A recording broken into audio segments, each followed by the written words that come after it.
Welcome back to the Mookie Chillson channel for what is a triple Lindy dive into the VR pool. This is a video response for 3 different content creators here on YouTube. 3 outstanding channels that I love to watch all of their content. And I'm going to do VRs for each of their active contests that are going on right now. And they are Doug from Don't Talk to Robots, John from Wade Boggs Fan, and Dan from Old Sarge Collects. All 3 of them have VRs going on. I'm going to start with the Don't Talk to Robots contest, which is a call for, he wants us to show our top 5 red cards that are red. Now, when he said that, I thought, not sure I have specifically red cards, but let me go look. And so I went through a couple of boxes and I found some red cards. And just like he showed 5 different, I think he showed 5 Darryl Strawberry cards. I'm going to see his Darryl Strawberry and match it with a Dr. K, Dwight Gooden. This is the 1986 OPC box bottom Dwight Gooden card. So if you were a Canadian youngster in the year 1986, on the bottom of the Wax Packs box was a 4-panel cards of Dwight Gooden, I think Jim Rice. There were a bunch of cards that were next to each other, and you could cut them out and put them in your collection. And they were the red variations of what were the black topped cards. And so here is the Dwight Gooden version. You can see that sort of OPC brightness on the back there. So there's your Dwight Gooden to start. I have another Dwight Gooden. Keep it going. This is my starting lineup Dwight Gooden in red. This came along with the action figure from Kenner. The Star Wars people. Here is a big red apple from a Stadium Club Chrome. Jeff McNeil clearly has hit a round tripper because the red apple is raised, and when you raise the red apple, it's because a home run is gone. But for the Mets at Citi Field, I don't know if there's another card that has the red apple raised like this, and this is just such a beautiful card to see him tilted almost like, what's his name in The Natural, Roy Hobbs, with the apple going up. So very cool. This is a stretch a little bit, but here is a red bird with a big red dot on his card. Tim McCarver, my 1963 Topps autograph of Tim McCarver, a player I didn't get to see play, but I did love listening to on the air calling Mets games. Tim taught me probably as much or more about baseball than maybe anybody else did in my youth. So I love Tim. And then here, I looked up at the Pinhole Holy Grail Wall of Fame and found this big red square behind this big center. Lou Alcindor, whose name is crossed out there on the bottom, and whose name is written in at the top, new name, Kareem Abdul-Jabbar.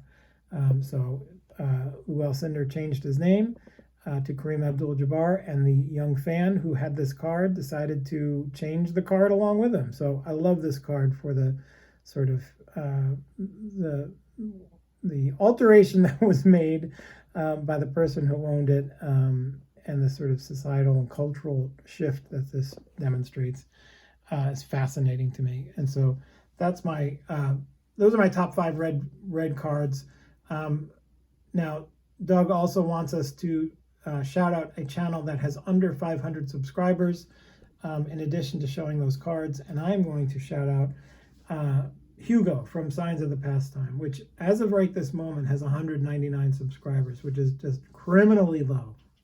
Hugo has some of the greatest videos you will ever see. He puts so much thought, care, and attention. He goes on location. He has great stories. I love Hugo's content. He just has a new one out on Penny Marshall and A League of Her Own. I hope that if you're not subscribed, you will. So let's move now to the John Wade Boggs Fan contest.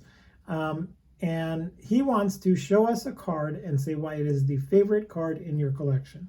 And as of Father's Day this year, I would have absolutely picked this card. This is my 1949 Bowman, Jackie Robinson rookie. This is one of the crown jewels of my collection. It is a grail card for so many people, including me, not just because it's Jackie's first Bowman card, But look at that pinhole. So I have those pinhole cards, and there's a pinhole right next to Jackie's head. So I love this card, but it is not the card I'm going to select.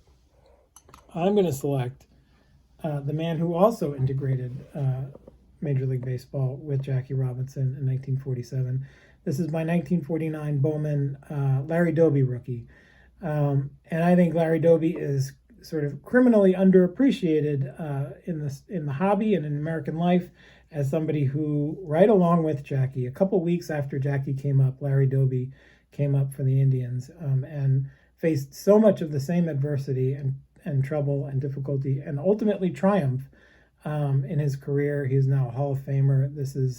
I got this card over the summer, and it is so great. I got to meet Larry Doby. That's in another video of mine. I got to talk to him about some of his life's journey. And so this card means so much to me. I'm thrilled to own it. And I think it is my winner, even though I kind of cheated there with Jackie, showing Jackie too. And so now let's go to Old Sarge Collects. So Dan from Old Sarge Collects wants us to show a card that was inspired by a fellow content creator. A card that was somebody who creates content for YouTube inspired me to pick up a card, show the card, and name the creator. And so, Dan, I accept the challenge. I'm going to pick the content creator that inspired me is this content creator. His name is Dave Spinrad. He's the Rated Rabbi. And he has the Rated Rabbi Sports Card Podcast, which is also a YouTube channel. As far as I'm concerned, it is another criminally undersubscribed YouTube channel. You see there, it's got 50 subscribers. And what the Rated Rabbi does is he takes you through the 1984 All-Star Game and goes sort of second by second through the television broadcast and talks about all the things that are going on, all the players, all the commercials, all the celebrities, all the different stuff. It's just a phenomenal piece of storytelling from Dave. He takes all kinds of detours and off ramps in what he says and how he presents it, and I love it. I love it all. And the card that he inspired me to pick up was this card, Buddy Biancalana. Now, if you don't know Buddy Biancalana, then you probably were not watching Major League Baseball in 1985, and you certainly were not watching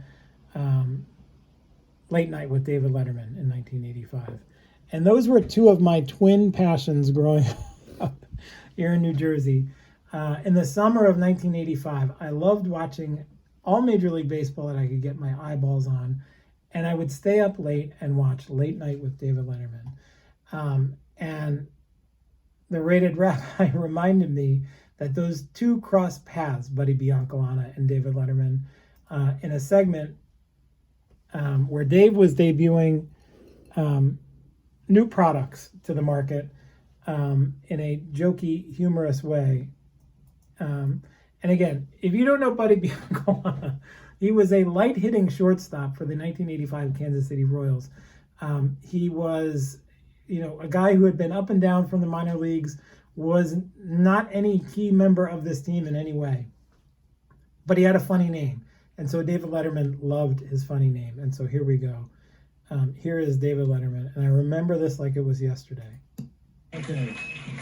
In a few weeks, Pete Rose will break Ty Cobb's all-time hit record, but the attention of the baseball world will shift then to another historic record chase.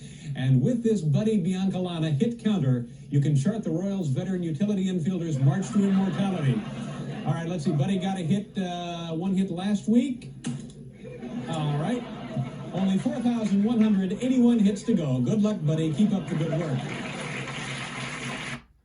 So there you have it. David Letterman. Because I'm sure he loved saying the last name Biancalana. I'm sure the writers loved that last name.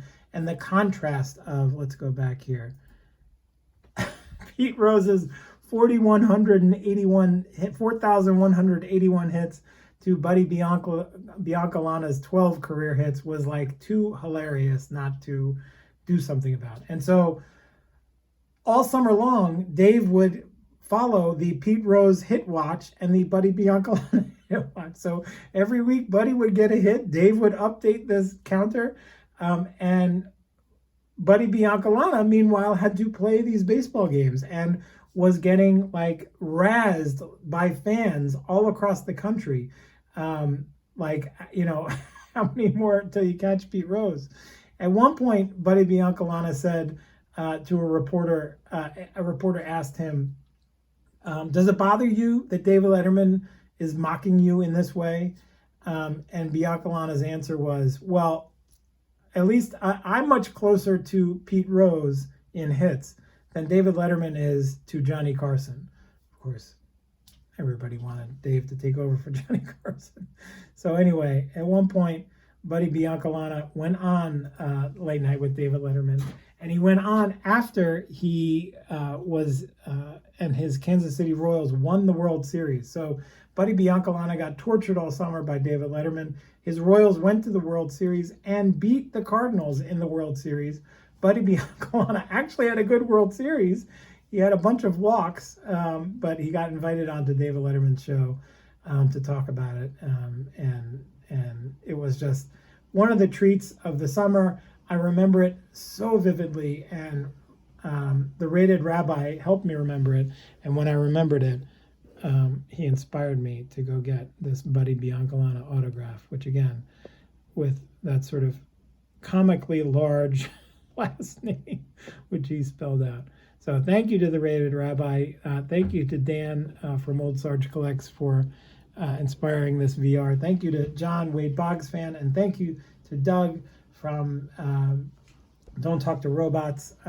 And thank you all for watching this Triple Lindy dive into the VR pool, and it is now over.